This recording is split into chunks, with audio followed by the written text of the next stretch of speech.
Vocali. La vocale U si pronuncia come in francese lune, luna, allure, andatura, oppure come in tedesco Ü, di Lüge, bugia.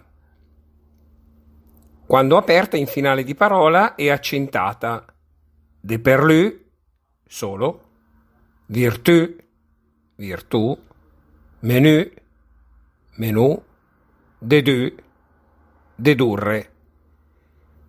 Oppure quando sostiene una consonante, fus, fuso, mur, muro, dur, duro. E quando sostiene due consonanti, gugia, lago, gus, guscio, gus, appuntito. Notate come in milanese la Z si pronuncia S.